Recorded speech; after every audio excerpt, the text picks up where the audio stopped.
किन्नर चुड़ैल। गोरखपुर नाम का एक गांव हुआ करता था।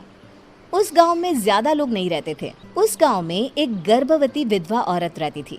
उस औरत का नाम कमला था। कमला अपने घर में अकेली रहती थी।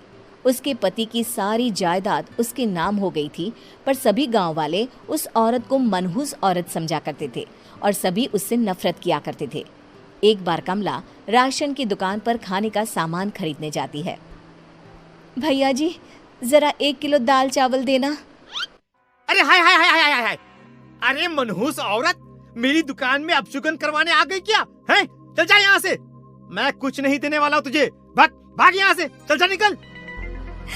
भैया जी, ऐसा मत कहिए, मैं गर्भवती हूँ, मुझे खाने की बहुत जरूरत है, मुझे खाना दे दीजिए। दुकानदार कमला को वहां से धक्के मारकर भगा देता है। तभी कमला रोते रोते उस गांव के किन्नरों के इलाके में आ जाती है। गांव वाले किन्नरों को उसी इलाके में रखा करते थे, क्योंकि वो लोग किन्नरों को पसंद नहीं करते थे और उनके इलाके में रहने से मना करते थे। तो किन्नरों ने उसी गांव में अपना एक इलाका बना लिया था। जब किन्नर लोग देखते हैं कि एक गर्भवती महिला रोते रोते उनके इलाके में आ गई है, तो सारे किन्नर कमला के पास जाकर उसका हाल पूछने लगते हैं। क्या हुआ बहन, तुम्हारी गर्भवती अवस्था में इतनी बुरी हालत कैसे? तुम रो क्यों रही हो? तुम डरो मत, हम तुम्हें कोई नुकसान नहीं पहुंचाएंगे। तुम शांत होकर सब बताओ कि हुआ क्या है। मैं कमला हूँ, मैं गांव के दूसरे इलाके से आई हूँ। 2 महीने पहले ही मेरे पति की मौत हुई है। मुझे गांव के लोग मनहूस मानते हैं, क्योंकि मैं विधवा हूँ और गर्भवती भी। वहाँ के लोग मुझे खाने के लिए कुछ बेचने के लिए भी तैयार नहीं, जिससे मेरा गुजारा नहीं हो रहा था। कोई बात नहीं कमला, हम तुम्हारा ख्याल रखेंगे। किन्नर लोग कमला को एक खाली घर में रहने के लिए जगह दे देते हैं और उसकी देखभाल भी करते हैं। कुछ ही महीने बाद कमला अपने बच्चे को जन्म देती है, पर अफसोस, कमला बच्चे को जन्म देते ही अपनी जान गंवा देती है। जब सब किन्नर बच्चे को देखते हैं तो बहुत खुश हो जाते हैं, क्योंकि वो बच्चा भी किन्नर ही था। कमला ने एक किन्नर बच्चे को जन्म दिया था। अब इस बच्चे की देखभाल कौन करेगा? हम तो इस बच्चे को गांव के दूसरे इलाके में भी नहीं भेज सकते। और तो क्या हुआ, इस बच्चे की माँ नहीं रही तो हम इसे पालेंगे। अब ये हमारे इलाके में रहेगा, हमारे साथ रहेगा। फिर वो किन्नर उस किन्नर बच्चे को गोद ले लेते हैं, उसका नामकरण कराते हैं। उस किन्नर बच्चे का नाम शक्ति रखा जाता है। देखते ही देखते शक्ति बड़ी होने लगती है। उसके रंग रूप बहुत सुंदर थे। वो बहुत सुंदर किन्नर दिखती है।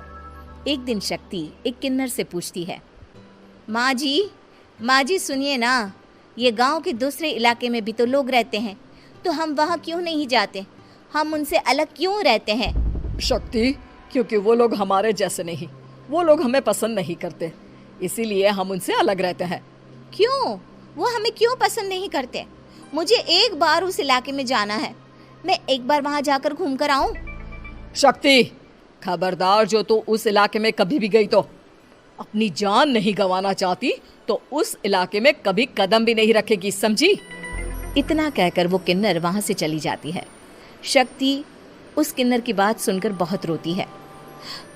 माँ जी, ऐसा कैसे कह सकती हैं? उन्होंने इतनी सी बात के लिए मुझे इतना डांटा। अब तो मैं उस इलाके में ज़रूर जाऊंगी।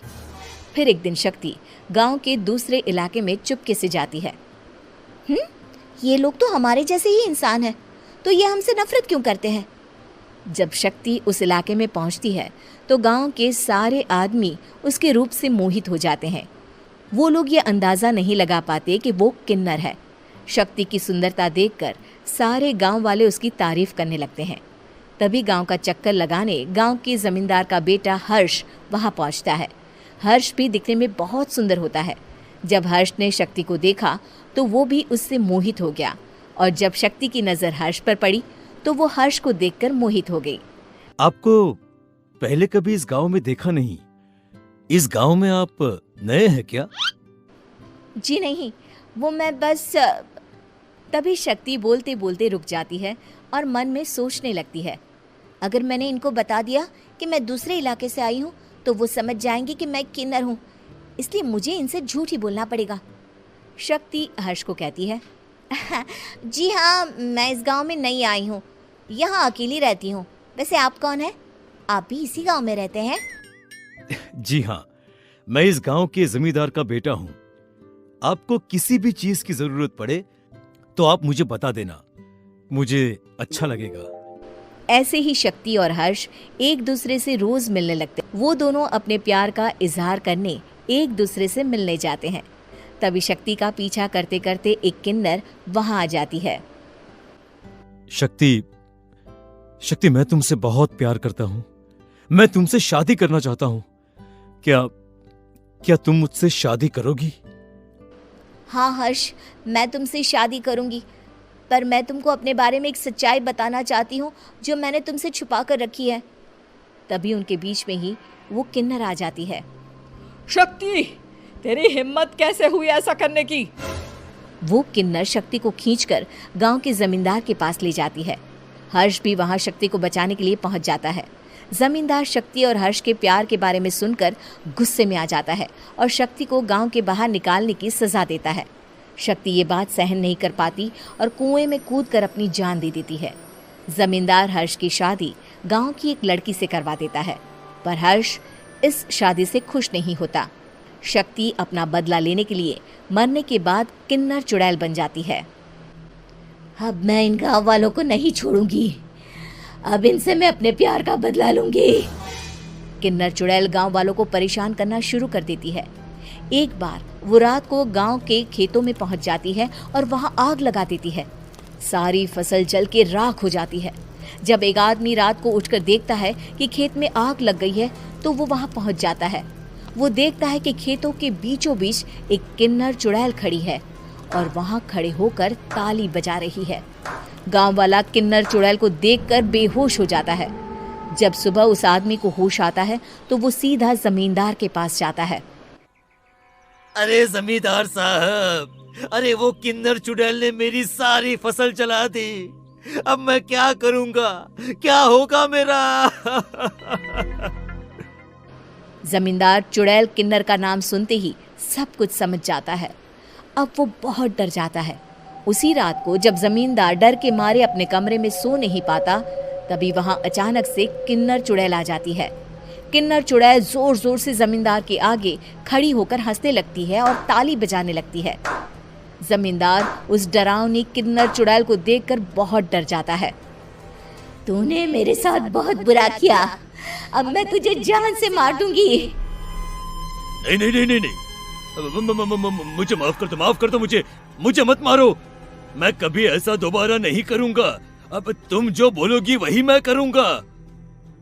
ठीक है, मैं चाहती हूँ कि किन्नर इलाका गांव के इलाके से जुड़े और गांव का कोई भी आदमी किन्नर समाज से द्वेष ना करे, उससे नफरत ना करे, नहीं तो मैं सारे गांव को मार दूंगी।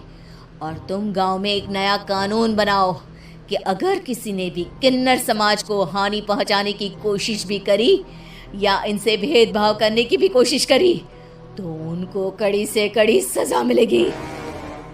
हाँ हाँ हाँ हाँ, मैं ऐसा ही करूंगा। तुम जो बोलोगी वो मैं करूंगा, पर मुझे जाने दो प्लीज। तब वो किन्नर चुड़ैल वहां से चली जाती है। गांव का जमींदार किन्नर चुड़ैल का कहा मानते हुए दोनों इलाकों को एक कर देता है और नया कानून भी लागू कर देता है। तब से वहां किन्नर समाज और बाकी गांव वाले शांतिपूर्वक रहने लगते हैं।